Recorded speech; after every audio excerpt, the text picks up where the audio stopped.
Good morning, everybody. Good morning. Especially, I guess. I love it. We got full. I like full.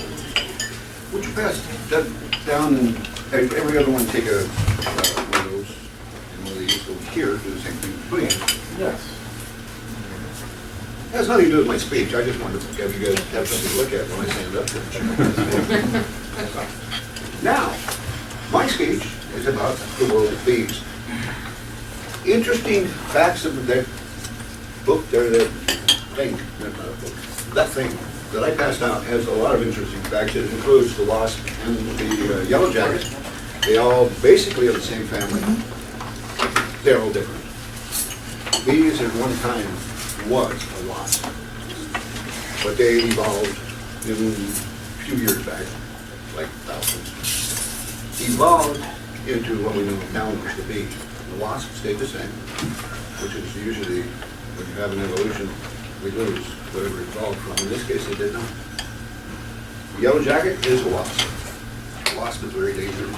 The yellow jacket is very dangerous. Bees can be, if provoked. Now, I'm going to talk about, first of all, the organization of the bee. They are very organized. They're very powerful. They don't mess with people. They don't mind people mess with them either. However, if left alone, they will create a wonderful thing called honey. It's great. They all work together. It's the most fantastic thing in the world to see this operation going, because no one tells anybody what to do, or no bee says to another bee what to do. That makes sense. They all know what to do from birth. They come out of the cell knowing the first thing they do is climb out. That's their first action in life. Once they climb out, they turn around. They will now clean out the cell and also remold any of the loose pieces of wax into the cell so the queen can come along and put egg in her. Never wasted space, never wasted time. The organization is fantastic. They have about, I was going to ask you if you knew, but I'm going to tell you. Your power limit. Anyhow, I have knowledge of 7 to 8 different jobs that goes on in a beehive. We also think bees make honey, fly back and forth, and buzz, and sting on occasion. They have 7 or 8 jobs in there. You have the queen, then, it's going to sound funny, you have the queen, then you have the male and the female. Those are 3 different jobs. You have an undertaker in there that throws out dead bodies. They hate dead bodies laying around. It's just not acceptable. They also have the guard, which is the front. She watches the door and makes sure there are no intruders coming in, because intruders do like to come in. They like to come in from other hives. They're chased off. They like to come in and steal the honey. No. They also come in and kill bees. That's another story.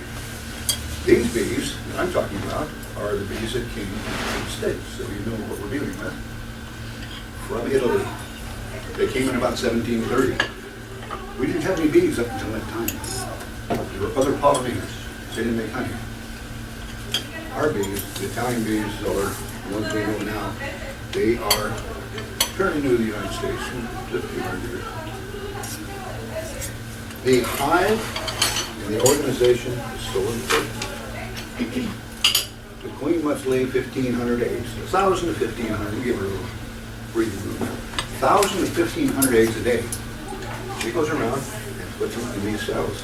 They have the organization. They're going before her, the cleaners. They clean out the cells. They make sure they're ready. They don't have time to stop because they only live 30 days. They're going to die in 30 days.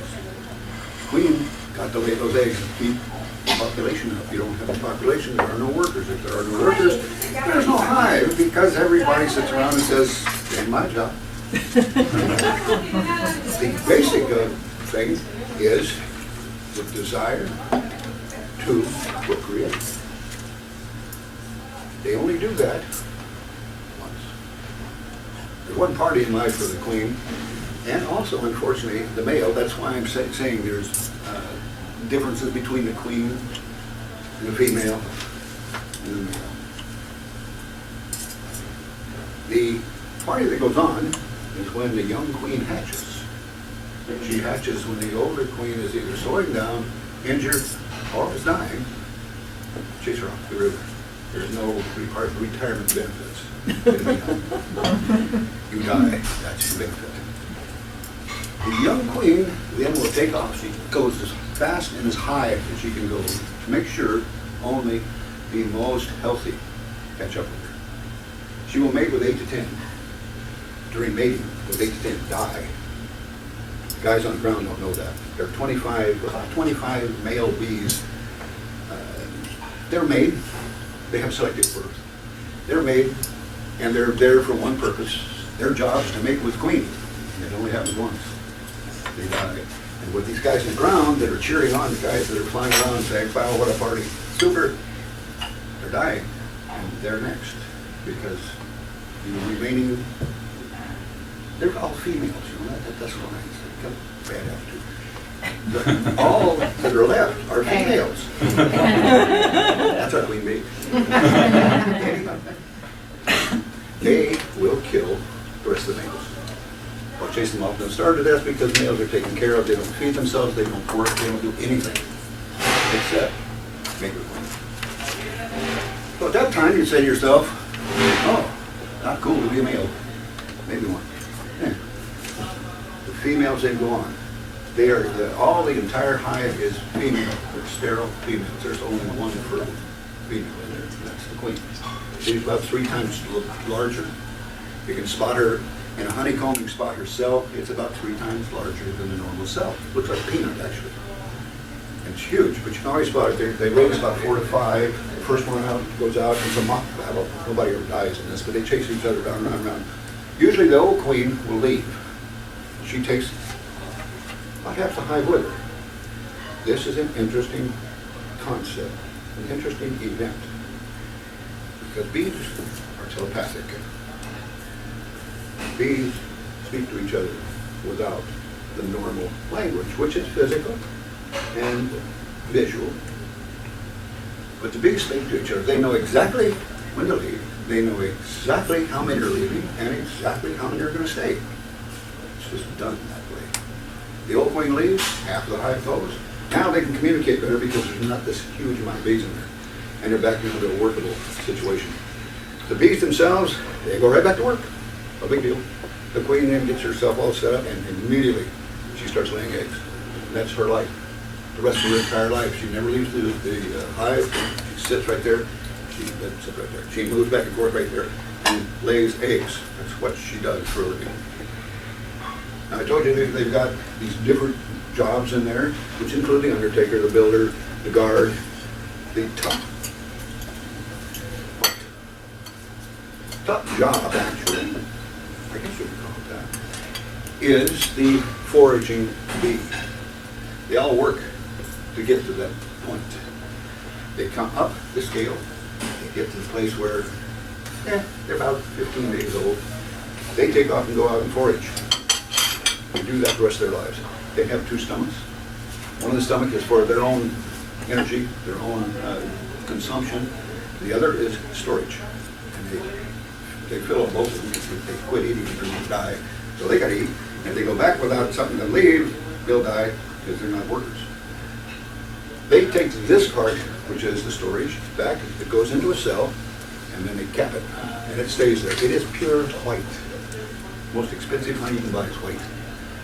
It's pure white, and it stays there for, maybe a month. Turns gold. Now they may move it from here to there. And I hesitate to tell you, the first thing, they regurgitate the honey. The second thing is they suck it back up and go in another cell and put it back in. One of my websites, my password is called BeeSpit. That's no time. My daughter said, no, yuck. Good language. The bees then continue on. The hive is working. Swarms left. They now reorganize. They have a captured society there because they know what to do.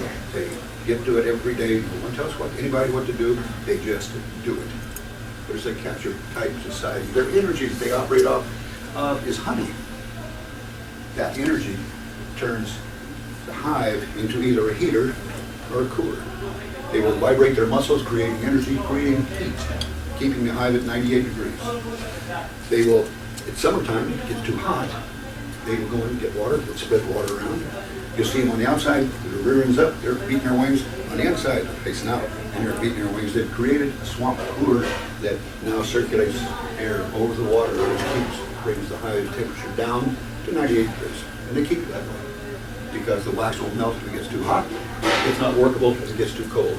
And the larvae inside.